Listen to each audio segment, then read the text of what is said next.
So part B is actually quite tricky. So what do we know? We know that the reaction between hydroxide ions and bromomethane is first order with respect to OH minus, first order with respect to that. So red equation is red is equal to K OH minus to the power of 1 CH3Br to the power of 1. So that one is alright. They want you to suggest a practical method. So this seems more like a paper 5 question, but perhaps in that particular year, okay, that is in in this particular exam series, the paper 5 they might have asked something else. So that's why they couldn't ask red again. Therefore they might have decided to like, why not we put some of these red question in paper 4, because they would need to know anyway, right? It's a theory paper. We could ask them any practical question. It's chemistry. It's a practical subject, right? Okay. So what do we know? We know that to confirm reaction is first order with respect to OH minus. So this is what you want. So this has to be your variable. Okay, it cannot be unchanged. If you don't change this, then how can you determine the first order with respect to this variable? So this has to be your independent variable. Okay, so you should include details of measurements more than one. Yeah, what do you need? This is your objective. The objective is to calculate the rate of the reaction. You should also include a method of presenting the results. So this is about analysis, recording data, and also analysis. Yeah. So here, if you have a look at the number of lines given, is a lot of lines, and there's quite a bit of space down there for you to brainstorm. Space on the side as well. Altogether for 4 marks. There's got to be at least 1 mark for how you're going to present the results. So basically what kind of things you'll be recording and how you're going to get to this point. That's the objective there, to show us first order with respect to OH minus. We know the red equation is that. So if we start off, so there are 2 concentrations that can affect the rate of reaction, but I just want the order with respect to that. The easiest thing really is to make since rate is equal to K concentration OH minus times CH3Br, if CH3Br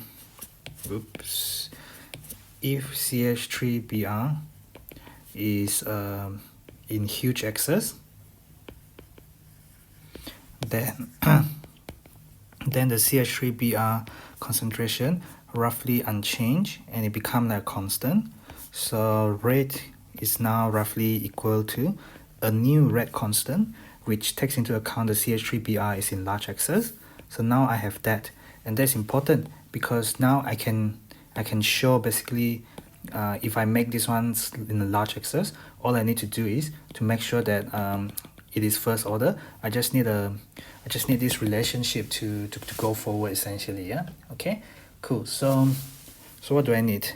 I know temperature can affect rate. I know concentration and whatnot can also affect rate. Here is just a concentration that's changing, so I do not want any catalyst. I do not want any change in temperature. So I gotta make sure that ensure all other variables remain constant. Temperature especially, because different temperature can give you different rate of reaction, right? You are not using solid here, so we are not concerned about big pieces or small pieces. That's to do with surface area, right? This one is not catalyzed by any catalyst, so we are not concerned about presence or absence of catalyst. So really temperature is the only thing that you can be thinking about. Alright, this reaction actually give off AgBr, so I can use a titration method to work out the AgBr form. The other thing is the OH minus is being used up, so I could also take out the OH minus for titration. So there are 2 ways of looking at this thing. Okay, you can be looking at the Br minus, which you can use AgNO3. Alright, so there's going to be Ag plus aqueous plus Br minus aqueous will give you the precipitate. all right? And if you know how much Ag plus is, so that one will give you the precipitate. So that one is pretty all right. The other one is probably the one that will make more sense. If you just take out OH minus, take OH minus out at intervals, so like at the regular intervals, and then titrate with HCl, for example. The easiest thing is titrate with HCl, right? So you're gonna get an acid-base reaction, and if you know the concentration of the acid and the volume, and you know how much volume of it, therefore you can work out the concentration of OH minus at that point in time. Okay, so realistically speaking,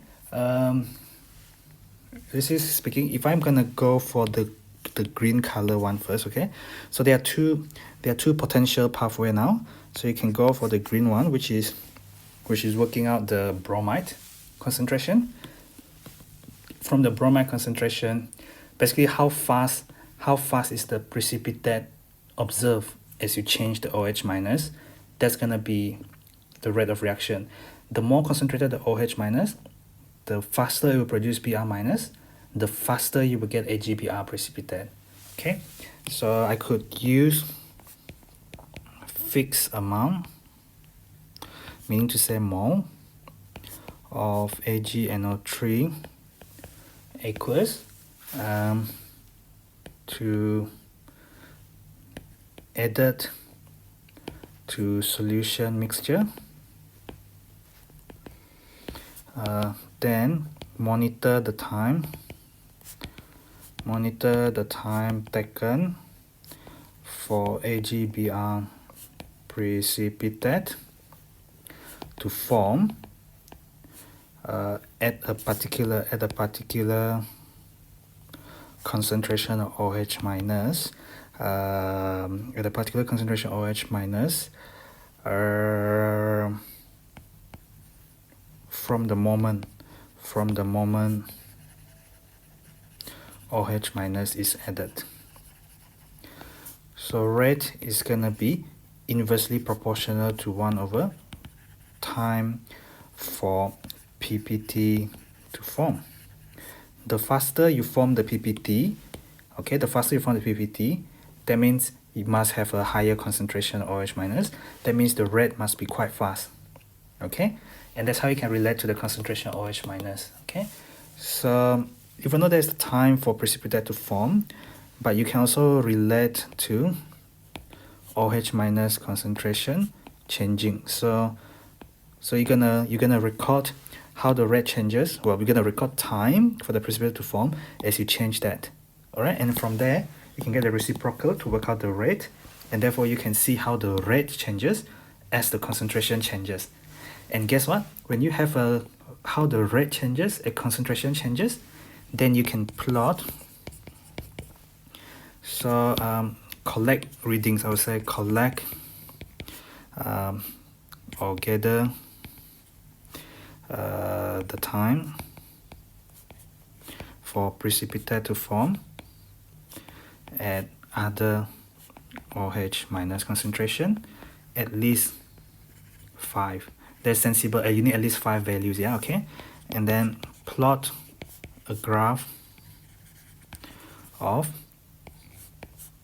rate against OH minus, and you're gonna see as OH minus is higher, the rate is gonna go higher. The graph should be a linear line with constant gradient.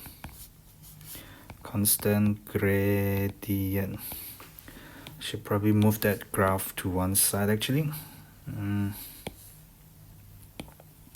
Okay, the graph, plot a graph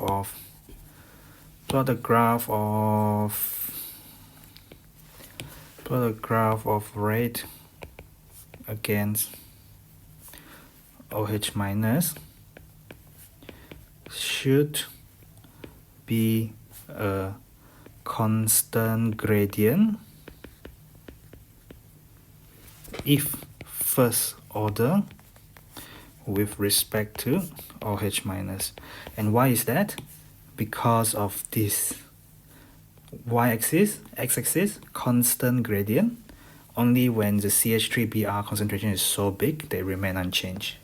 Alright, like this kind of graph. Okay, that's for first order thing. Okay, now I'm gonna go for the brown color change. The other option you could do is, so if I have a different concentration OH minus, okay, I do it at a specific concentration, okay, but then as the time proceed at maybe 10 seconds, I take out a little bit and then I do titration. At 20 seconds, I take out maybe not 20 seconds, maybe like 1 minute, you take out a different portion and then you titrate it. Therefore, you can work out what's the concentration at a particular time, yeah? So this is actually going straight there. So this is another option, okay? So, what am I gonna do?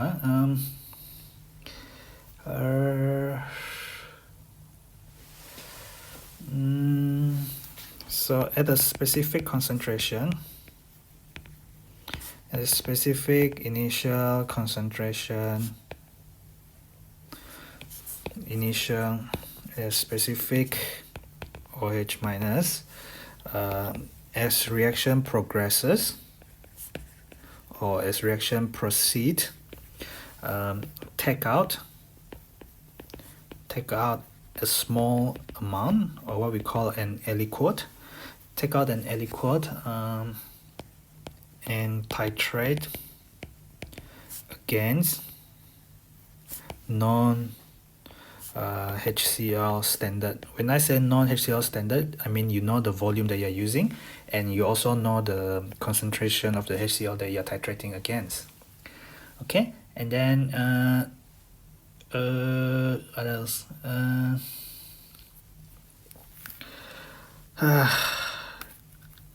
What else? So you're gonna have gathered value for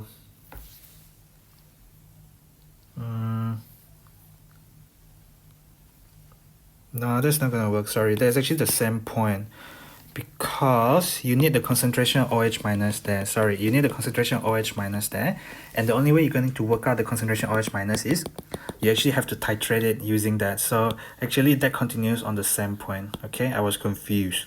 All right, so I need that to go to the same color, and I will continue that point there. It should be number 6, sorry. And then, so what we know is you have a rate from the time. Okay, you can calculate the rate, and then you plot it against OH minus. But the concentration OH minus, okay, in that particular reaction, you need to take out a small bit in order to work out the concentration OH minus at that point in time.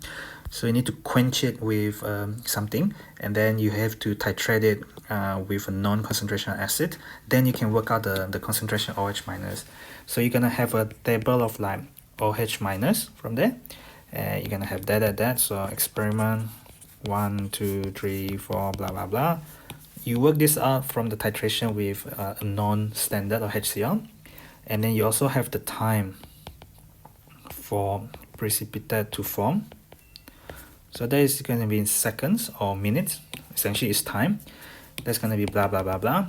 And then from there, you know, red is going to be reciprocal of the time taken for precipitate to appear. So that's going to be your y-axis. That is going to be your x-axis. Your graph is going to be rate against concentration OH minus. If it is first order, it will be a straight line plot, just like this equation. We show first order is going to have a constant gradient. This is your x-axis, this is your y-axis, y equal to mx. Okay, phew, that was a long question there. Anyway,